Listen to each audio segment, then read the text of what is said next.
संपन्न हुए हैं। आप धन्य हैं भगवान, आप धन्य हैं, आपकी जय हो। इस समय मैं आपकी इस तपस्थली को गौरव प्रदान करने के लिए परम देव श्री महागणेश का प्रतिनिधि बनकर मयूर वाहन पर मयूरेश्वर रूप में प्रकट हुआ हूँ। आप सबकी पावन तपस्या के कारण यह स्थान परम पावन हुआ है। हे मंगल मूर्ति, हे मयूरेश्वर, आपकी उपस्थिति जीवन के विघ्न बाधाओं का अंत कर देती है। हमारी तपस्या सफल हुई, ये तो आपकी उपस्थिति से प्रमाणित हो चुका है। अब आपकी आज्ञा हो तो एक निवेदन करूं?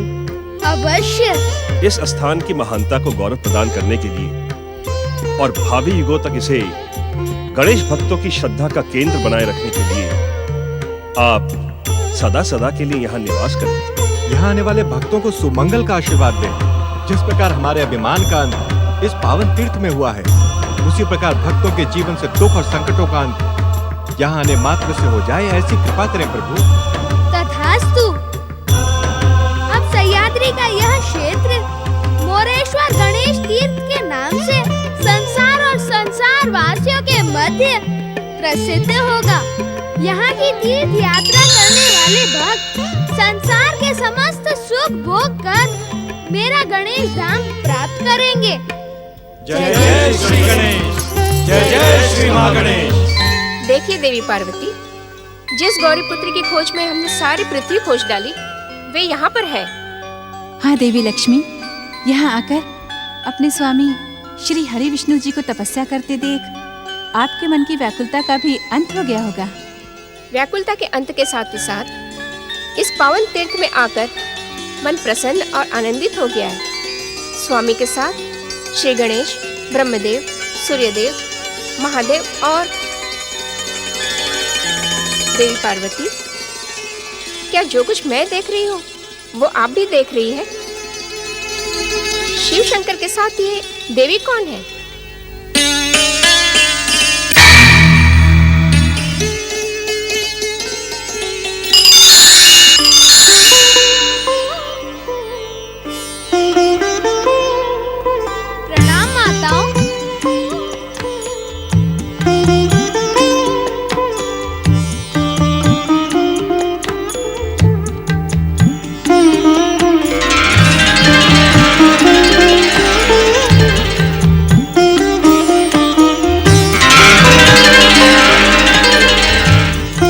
माता का कर्तव्य निभाने के लिए कैलाश में थी देवी पार्वती, तो शक्ति तुम्हारी प्रतिनिधि बनकर हमारे साथ यहाँ तपस्या कर रही थी। तुम्हें देखकर ये तुम्हारे भीतर ही समा गई।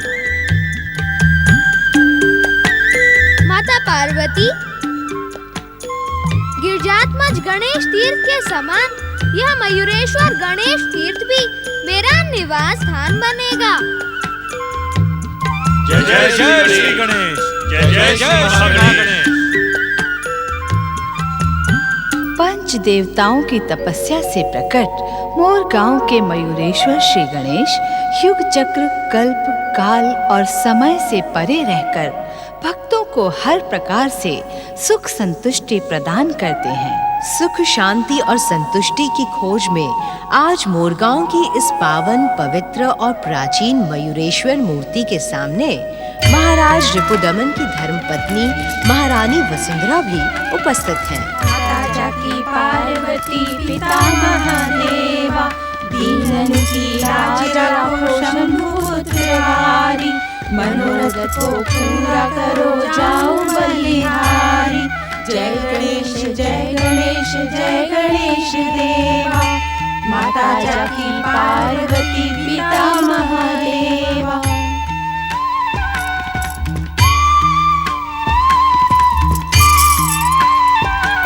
ऐ मोरेश्वर श्री गणेश, आपकी कृपा अपरंपार है। आपकी चमत्कारिक कृपा और महिमा सारे सृष्टि में प्रसिद्ध है। हे कृपालु मोरेश्वर, मुझ पर भी कृपा कीजिए, मेरी भी सुन लीजिए, मेरी सुनी को भर दीजिए प्रभु। मैं अपने पुत्र का मुंह देखने के लिए तरस रही हूँ। कृपा कीजिए प्रभु, कृपा कीजिए। विचलित ना हो महारानी। दयालु श्री गणेश आपकी प्रार्थना अवश्य सुनेंगे। इनकी कृपा और दया पर विश्वास रखिए। ये क्या कह रहे हो चंपा? जिस आयु में बच्चे गुड्डा गुड्डी का खेल खेला करते हैं, उस आयु में भी मैं इन्हीं के चरणों में आती थी। मुझे इन पर पूर्ण विश्वास है, परंतु न जाने मुझसे क्या भूल हो गई है चंपा, जो अब तक मैं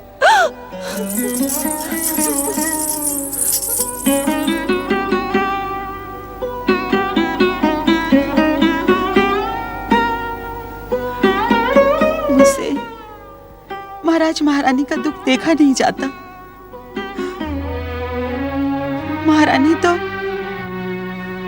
आंसू बहाकर अपना मन हल्का कर लेती हैं,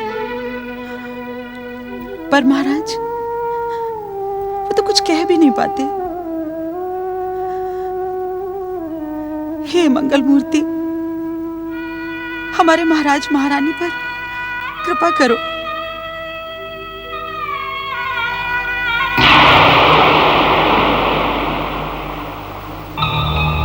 महाराज की जय हो। महाराज, महामंत्री केसरी जी आपके दर्शन करना चाहते हैं। उन्हें आदर के साथ भीतर ले आओ। जैसी आपकी आज्ञा महाराज।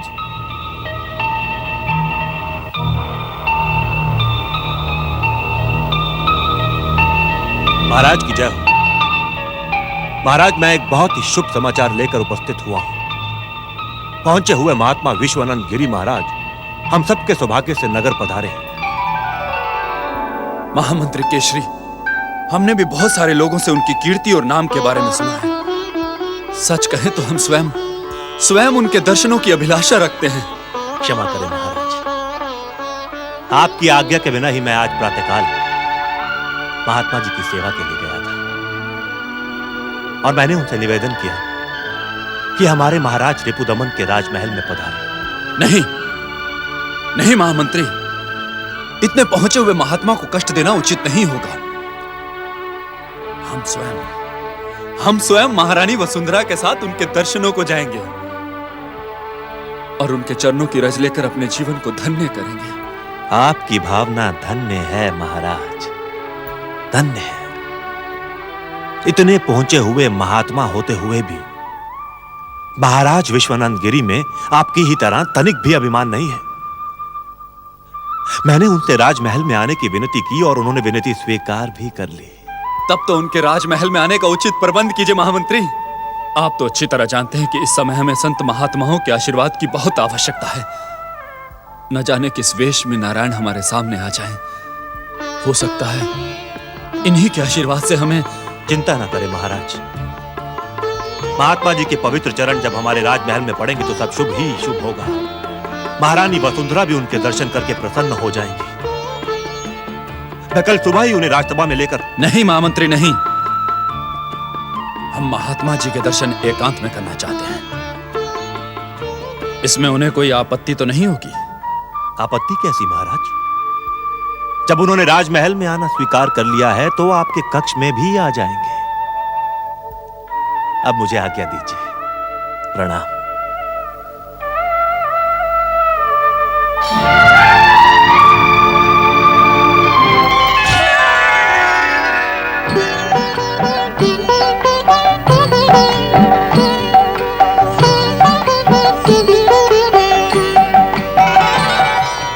आइए महात्मा जी, आइए। महात्मा गिरिराज पधार रहे हैं। आइए महात्मा जी, पधारिए।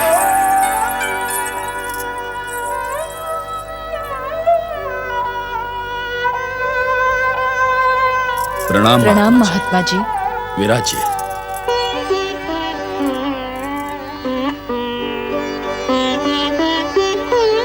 महामंत्री केसरी, हम वैरागियों को राजसी स्वागत की क्या आवश्यकता है?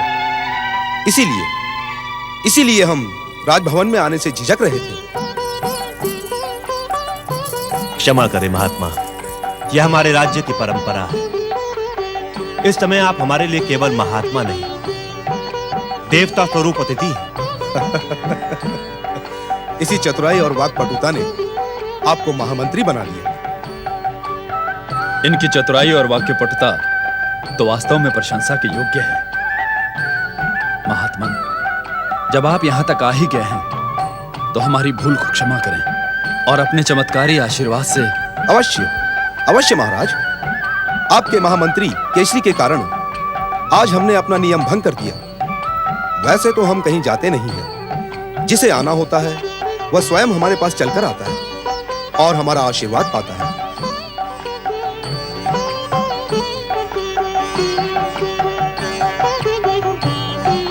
इन सब की कोई आवश्यकता नहीं है महाराज। मैं दिन भर में केवल एक ही समय भोजन करता हूं। महाराज, मैंने महात्मा जी को बता दिया कि आपको किसी संत महात्मा के आशीर्वाद की कितनी आवश्यकता है। महाराज रिपुदमन, मेरी बात ध्यान से सुनिए।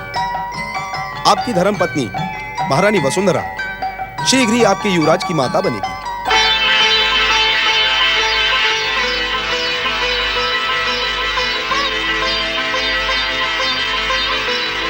परंतु हम महारानी वसुंधरा के चेहरे पर दुर्भाग्य की काली छाया स्पष्ट देख रहे हैं।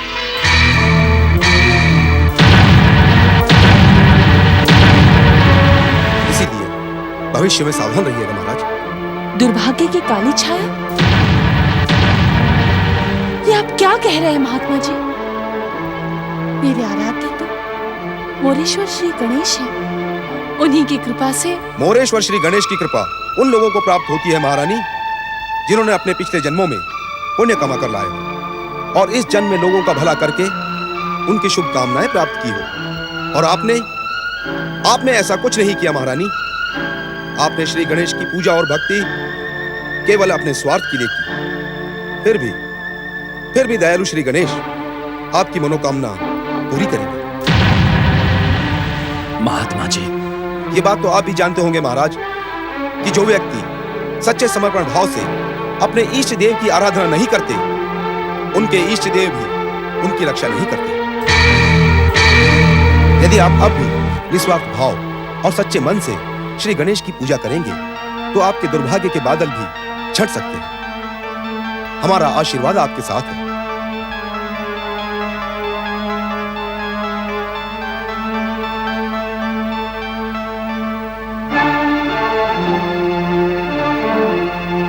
बस महाराज, अब समय पूरा हो गया है। अब हमें जाना चाहिए। महात्मा जी, हम आपके आदेश का पूरा पालन करेंगे।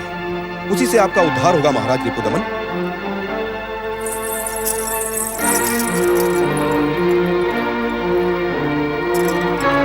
आइए महाराज,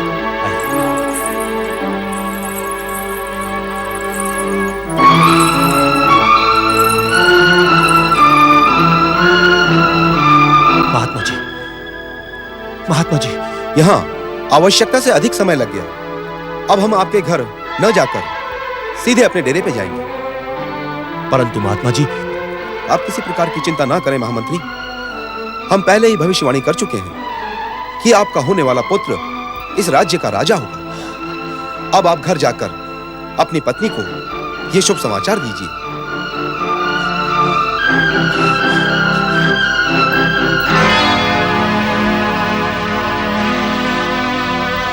देवी, सूरज ढलने को आया है, अब तो भोजन कर लीजिए। कितनी बार कह चुकी हूँ कि मुझे अकेला छोड़ दो। जब भूख लगेगी मैं भोजन मंगवा लूंगी। जाओ, चली जाओ यहाँ से। नहीं, मैं नहीं जाऊंगी, आपको भोजन करना ही पड़ेगा।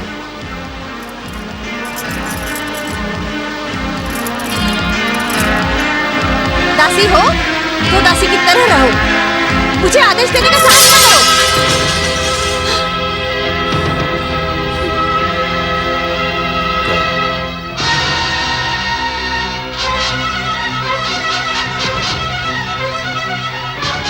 भैरवी, समय पर भोजन नहीं करोगी तो हमारे होने वाले बालक को कष्ट नहीं होगा? अपना क्रोध उस अबोध बालक पर क्यों निकालना चाहती हो? मैं अपने होने वाले बालक पर नहीं, स्वयं अपने आप पर क्रोध कर रही हूँ। स्वयं पर क्रोध का कारण?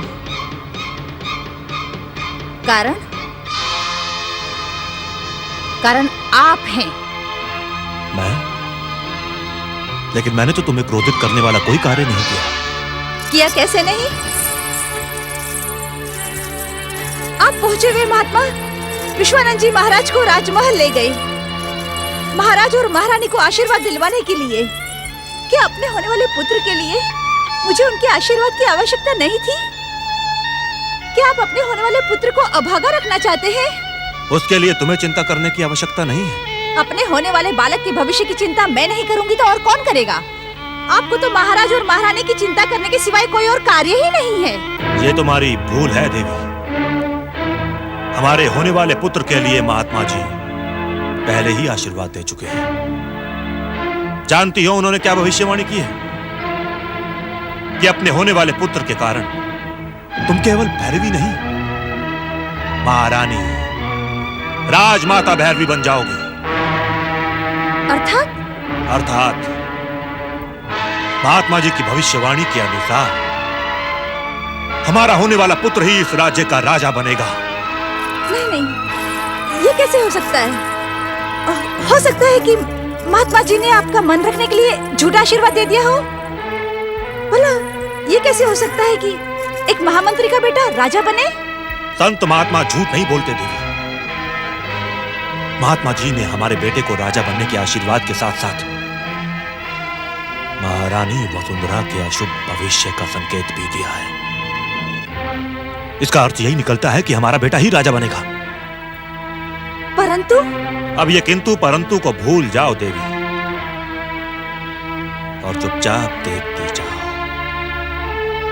कि महात्मा जी का आशीर्वाद क्या रंग लाता है। तुम और रानी वसुंधरा लगभग साथ साथ मां बनोगी और